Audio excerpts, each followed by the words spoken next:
বাংলা সাহিত্যের একমুঠো রোমাঞ্চকর গল্প দিয়ে সাজানো আমাদের এই বিশেষ নিবেদন থ্রিলার ক্রিয়েটিভিটি। আপনাদের জন্য আজকের ভয়ানক গল্প বিজয় প্রতাপের প্রেতাত্মা। আজকের গল্পে গার্ড ভম্বল সেনের চরিত্রে অভি, সঞ্জুর চরিত্রে সঞ্জিত, সঞ্জুর বাবার চরিত্রে সুজয় ও মূল চরিত্রে আমি মৃন্ময়।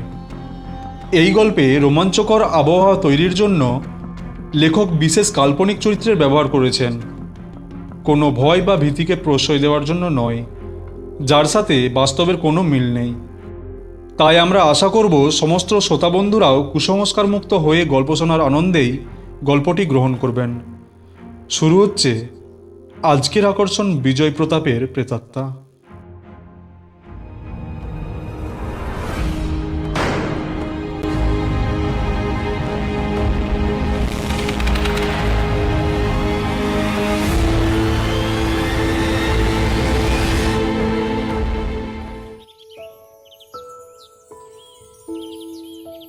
সকাল 10টা নাগাদ পান্ডুয়া এসে পৌঁছেছি বাল্যবন্ধু অতুল রায়ের বাড়িতে। বেশ কয়েকটা বছর দুজনের তেমন কোনো যোগাযোগ ছিল না, কিন্তু কাল বিকালে হঠাৎ করেই অতুলের ফোন পেলাম। স্কুলে গ্রীষ্মের ছুটি চলছে, তাই তেমন কোনো কাজের চাপ নেই, সেহেতু অতুলের প্রস্তাবে কোনো আপত্তি না জানিয়েই চলে এলাম। এখানে পৌঁছে দেখি আমার কলেজের আর এক বন্ধু সঞ্জুও আমন্ত্রিত ছিল। 3 বন্ধুতে অনেক ঘোরাঘুরি হলো। এখানে ঘুরে দেখার মতো অনেক কিছুই আছে। সন্ধ্যার কিছু আগে আমরা মহিমগড় রাজবাড়ির সিঁড়ির সামনে এসে হাজির হলাম। 20-30টা সিঁড়ি ভেঙে রাজবাড়ির চৌকাঠে পা রাখতেই গার্ড ভম্বল সেন আমাদের সাথে সাথে যেতে লাগলো। তার মুখ থেকেই শুনলাম এই রাজবাড়ি নিয়ে কিছু অবিশ্বাস্য কাহিনী। সিংহবংশীয় এক রাজা বিজয় প্রতাপ মারা গেছেন প্রায় 100 বছর আগে, কিন্তু তার জনশ্রুতি যে আজও নাকি তার আত্মা এই বাড়ির আনাচে কানাচে ঘুরে বেড়ায়। আমি গার্ডকে জিজ্ঞাসা করলাম, আচ্ছা, রাজপরিবারের কেউ এখানে থাকে না? আর পরিবার, আজ যে এই রাজবংশের কেউ বেঁচে নেই। দূর সম্পর্কের যারা আছে তারাও এখানে আসতে সাহস পায় না। কেন সাহস পায় না মানে?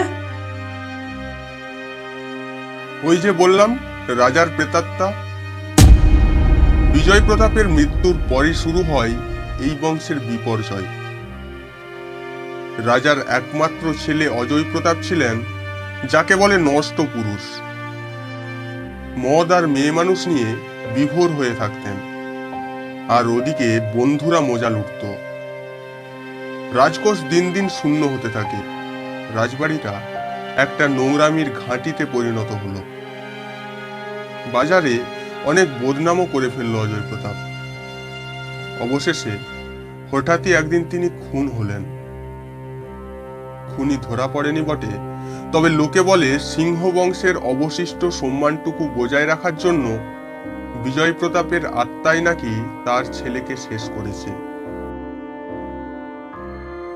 আমি হেসে মন্তব্য করলাম, হ্যাঁ, রাজার প্রেতাত্মা ওসব কিছুই নয়।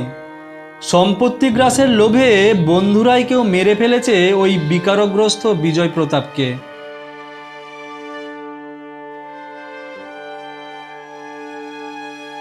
আমার কথা শুনে গার্ড কেমন এক ব্যঙ্গ হাসি হাসল।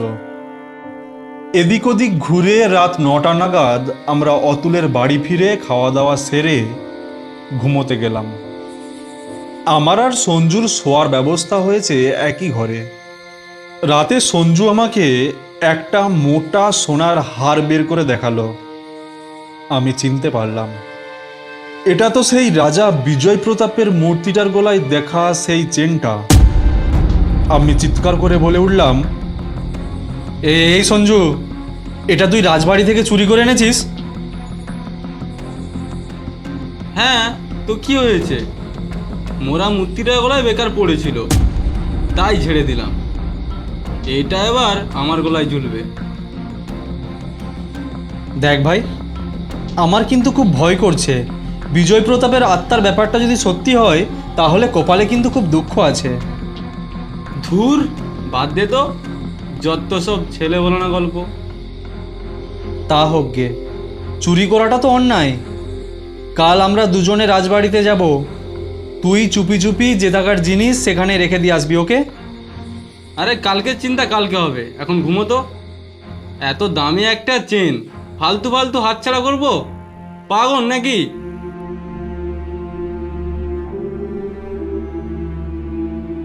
সকালে বাইরে থেকে অতুলের হাঁক ডাক শুনে ঘুম ভাঙতেই দেখি আমি বিছানার পাশে মেঝেতে শুয়ে আছি। ধড়পড় করে উঠে পড়ে আমি হতবাক হয়ে গেলাম। সঞ্জু ঘরে নেই। মনে পড়ল কাল রাতের স্বপ্নটার কথা। একটা বৃহৎ কালো বাদুড় জানলা দিয়ে ঘরে ঢুকে হাড় ঝোলানো সঞ্জুর গলা কামড়ে ধরল, আর আমি ভয়ে বিছানা থেকে গড়িয়ে পড়লাম। তবে কি এ স্বপ্ন নয়? কিন্তু বন্ধ ঘর থেকে সঞ্জু গেল কোথায়? তবে কি প্রেত বাদুড়টাই কাল রাতে তাকে নিয়ে গেছে?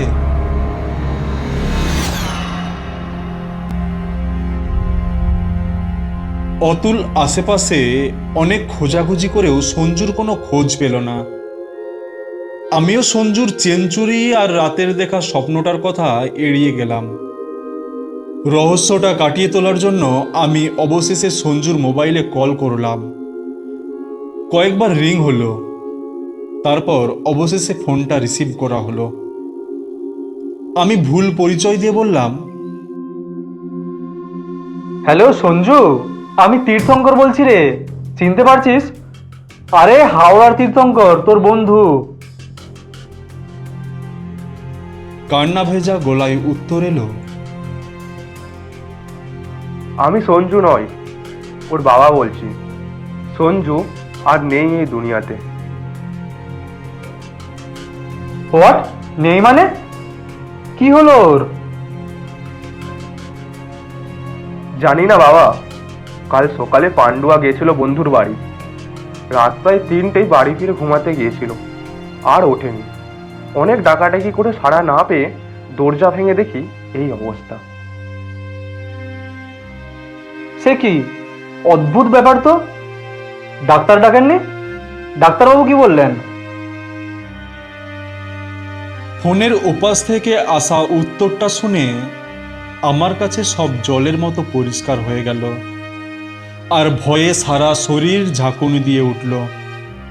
সঞ্জুর বাবা কান্নায় ফেটে পড়ে বললেন, ডাক্তারবাবু এসেছিলেন। উনি বললেন কোনো এক বিভৎস ভয়ে নাকি সঞ্জুর হার্ট অ্যাটাক হয়েছে।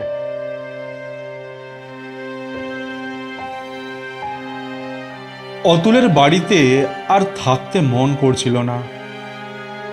এই বীভৎস অভিজ্ঞতার শিকার হয়ে আমার হৃদস্পন্দন বহু গুণে বেড়ে গেছে।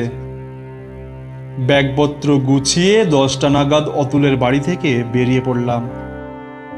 পথে পড়ল সেই রাজপ্রাসাদ। একবার ভেতর থেকে ঘুরে আসতে মন চাইল বলে প্রাসাদে ঢুকে পড়লাম। আর সেখানে গিয়েই আরও একবার উন্মত্তের মতো শিহুরে উঠলাম।